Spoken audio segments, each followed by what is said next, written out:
Hi, this is David Comfort from Democracy Action Network. Here's what's actually wild. A staggering 74% of Americans want stronger climate action from their government, yet our political leaders seem to be stuck in a stupid doom loop where they avoid the issue because they think it's not a priority for voters.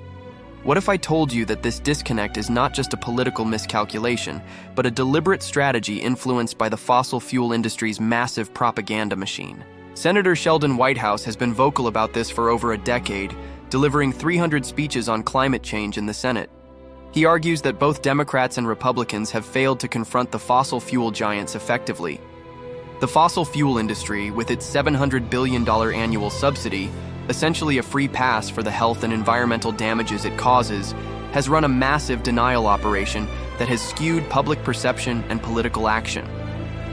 Whitehouse points out that the industry has successfully silenced discussions about climate change, particularly after the Citizens United ruling in 2010, which opened the floodgates for dark money in politics. This ruling has allowed fossil fuel interests to wield enormous influence over congressional decisions, effectively sidelining bipartisan climate action. Ever notice how the Republican Party has gone from being a potential ally in climate initiatives to a staunch opponent? Whitehouse highlights that before Citizens United, some GOP senators were actually sponsoring climate bills.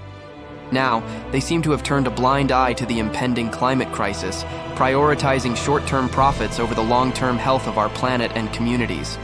This isn't just politically absurd, it's morally indefensible. To ignore the laws of physics for profit is nothing short of evil. But here's the silver lining.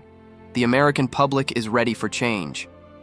Whitehouse emphasizes that if Democrats would just engage with voters on climate issues, they would find a groundswell of support. It's not just about the numbers, it's about the narrative. The fossil fuel industry has manipulated public discourse, creating a false sense of apathy. When people realize they're part of a majority that cares deeply about climate action, the enthusiasm can be electrifying. So, what's the path forward? Whitehouse suggests that Democrats need to be more vocal and aggressive in denouncing the fossil fuel industry's tactics. If they can effectively communicate the truth about the massive fraud perpetrated by these denial groups, they can harness that public support into real political momentum. In a world where climate change threatens everything from our homes to our financial stability, we have a unique opportunity to turn this crisis into a catalyst for change. As the impacts of climate denial become undeniable, the motivation for action will only grow stronger. Together, we can confront these challenges and push for the bold action our planet desperately needs. This is David Comfort from Democracy Action Network. Please like this video and subscribe to our channel. It would help out a lot. Peace.